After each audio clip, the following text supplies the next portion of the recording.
अस्सलाम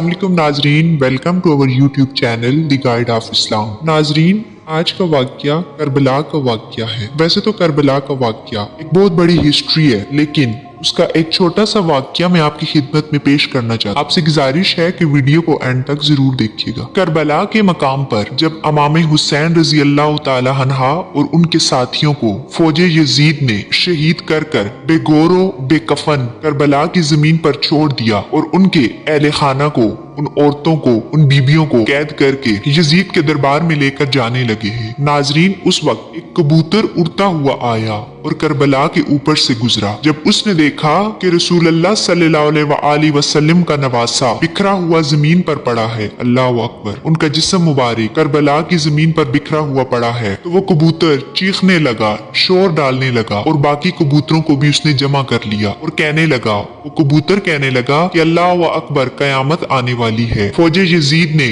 इमाम हुसैन रजी अल्लाह तआला अन्हा को और उनके साथियों को शहीद कर दिया है, अल्लाह अकबर। उस कबूतर को इस बात का इंतहाई दुख हुआ। वो कबूतर नीचे आया, उसके साथी भी उसके साथ मौजूद थे। उसमें से एक कबूतर ने अपने परों को इमाम हुसैन के खून से रंग लिया, यानी इमाम हुसैन रजी अल्लाह तआला अन्हा का खून उस कबूतर ने अपने परों में लिया और मक्का की तरफ चल दिया। इसी तरह दूसरे कबूतर ने भी इमाम हुसैन का खून अपने परों में लिया और मदीना की तरफ उड़ गया और तीसरा कबूतर नजफ की तरफ उड़ गया। नाजरीन, कहा जाता है कि उस वक्त मदीने के बाहर एक यहूदी रहा करता था जिसका नाम सयाम था। उसकी एक बेटी थी जो निहायत ही खूबसूरत थी, लेकिन उसे कोढ़ की बीमारी थी और वो नाबीना भी थी। उसे कोढ़ की बीमारी तो थी, साथ में वो नाबीना भी थी, उसे कुछ नजर ना आता था। जैसा कि नाजरीन आप जानते हैं, कोढ़ की बीमारी ऐसी बीमारी है जो फैलती रहती है, जिसे छूत की बीमारी भी कहा जाता है, यानी वो एक शख्स से दूसरे को लगती है, वो फैलती रहती है। गोया इस वजह से उस औरत के, उस यहूदी की बेटी के करीब कोई न जाता था, क्योंकि सबको ये डर था कि वो बीमारी इन्हें भी न लग जाए। गोया वो बादशाह रोज सुबह अपनी बेटी को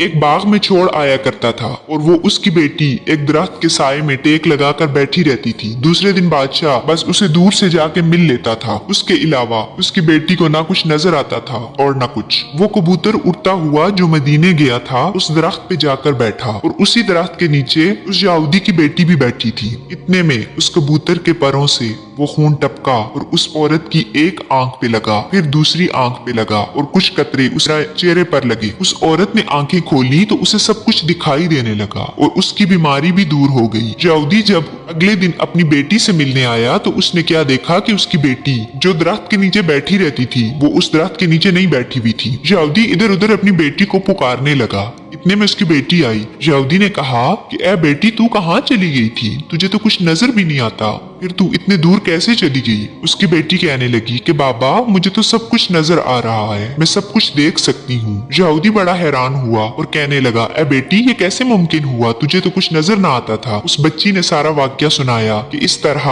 दरख्त के ऊपर एक कबूतर बैठा था, उसके पैरों के साथ खून लगा था, वो खून मेरी आंखों और मेरे चेहरे पर लगा, गिरा और मुझे सब कुछ नजर आने लगा। अल्लाह अकबर। वो यहूदी बड़ा मुतासिर हुआ कि आखिर वो कबूतर कहाँ से आया है और कैसा खून था जिससे मेरी बेटी की सारी बीमारी दूर हो गई। अल्लाह अकबर। वो यहूदी उस कबूतर के बारे में पता करवाने लगा। उसे पता चला जब उस तक ये खबर पहुंची कि वो खून इमाम हुसैन का खून था, जिसको यजीद की फौज ने बेदर्दी से कत्ल कर दिया है। वो यहूदी बड़ा मुतासिर हुआ, वो रोने लगा और उसने कलमा पढ़ लिया और मुसलमान हो गया। अल्लाह अकबर। और उसने बाकी की सारी जिंदगी हजूर अकरम सल्लल्लाहु अलैहि वसल्लम के बताए हुए तौर तरीकों की तरह गुजारी। सुबहान अल्लाह। सलाम हो उस हुसैन पर, उसके नाहक खून पर, जिसने इस्लाम की बका के लिए अपनी जान तो दे दी, लेकिन अपने नाना के दीन को बचा लिया। सुबहान अल्लाह। अल्लाह रब्बुल इज्जत से दुआ है कि ये दीन जो इमाम हुसैन के खून की वजह से बचा है, अल्लाह ताला हमें मजबूती से इस पे